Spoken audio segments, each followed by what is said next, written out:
Hey guys, what's up? This is Bharat, and today we're going to be checking out gaming, benchmarks, and a bunch of other things in the new Xiaomi Mi 6. So let's get started.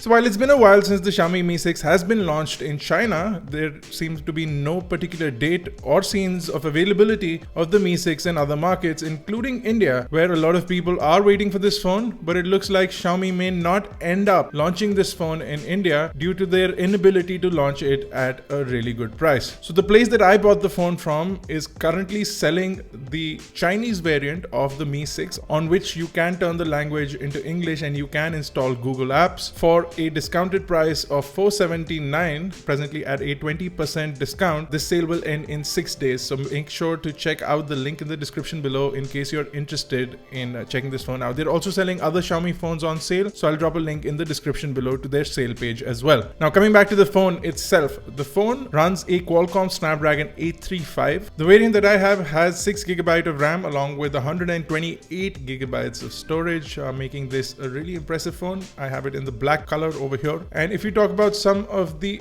other specifications of the device, it does have a 5.15-inch IPS LCD display, a 1920 by 1080p resolution, which sort of is disappointing for 2017. Running everything is a Qualcomm Snapdragon 835 with 4 cores at 2.15 GHz and 4 cores at 1.9 GHz. You also get the Adreno 540 GPU. Now if you want to check out full specifications along with an unboxing and a hands-on, we've already done that, and I'll drop links to that in the description below as well, or you can click the top right bubble on this video. Now the phone runs MIUI 8 and it is the Chinese variant of the ROM, but you can convert the language into English, as you can see on my phone. It's particularly easy to download and install Google Apps. Lots of tutorials are available online and we've done it, and we have more or less all sorts of Google Apps on here. Now we start off with benchmarks. On Antutu, the device scores anywhere from 130 to 135,000 or 130 to 135,000, and that score seems to be considerably lower than the HTC U11, which we also recently benchmarked, and that too on a pre-release ROM with a 4GB variant, and we got a score upwards of 170,000. So it's clear that this is an underclocked variant of the 835, despite letting everyone know that they have a 2.45 GHz 4-core setup plus a 1.9 GHz 4-core setup. It seems that Xiaomi has indeed throttled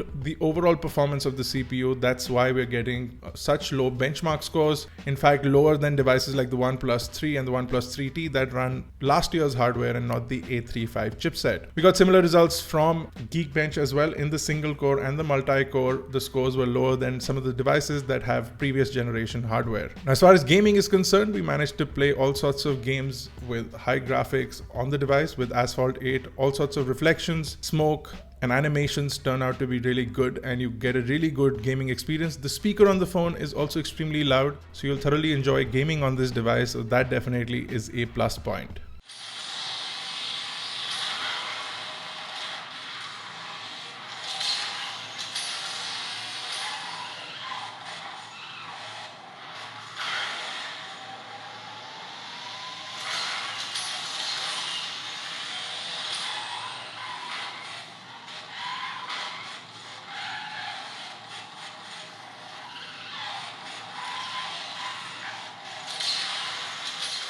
On similar setups in Grand Theft Auto, you get with full graphics turned on. I turned on the graphics to full with max distances, with max animations, etc.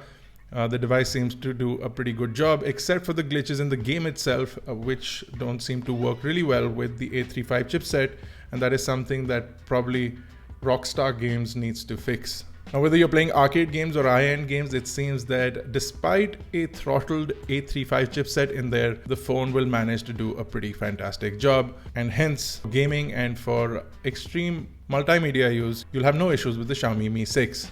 The camera setup on the Xiaomi Mi 6 is slightly different and needs to be understood. You do get dual 12 megapixel cameras in the main. One is a wide camera with an f1.8 aperture and optical image stabilization, whereas the other is a zoomed in camera with an f2.6 aperture and no image stabilization. The camera setup does have phase detect autofocus and dual LED flash. Now, as far as video quality is concerned, we found the video quality to be good but not the best in class. In fact, we've seen really good video from the likes of the S8, S8 Plus, from even OnePlus 3T and especially from the HTC U11 that has just launched recently. So we're not very happy with the kind of video quality that we get with the Mi 6. You also have the ability to shoot slow-mo video at 120 frames per second at 720p, along with time-lapse video, which is all built in to the device. Again, the quality is slightly above average at best. Now, as far as the images are concerned, you do get a whole lot of shooting modes that you can choose from, along with a full pro mode that will allow you to click pictures. Images turn out to be crisp, and if you have ample amounts of light, you'll manage to pull off some of the defocus shots that you need really well. We found the colors to be slightly undersaturated and not the best in terms of popping on your screen. They do look nice on the device itself. Once you do transfer them on a PC or a laptop, you'll see a big difference in the kind of quality of the image that you get. The camera also has a portrait mode, which uses the dual lenses in a similar fashion to the iPhone 7 Plus, allowing you to completely remove focus from the background and put focus on the subject. In our case, Batman seems to pop out of the background.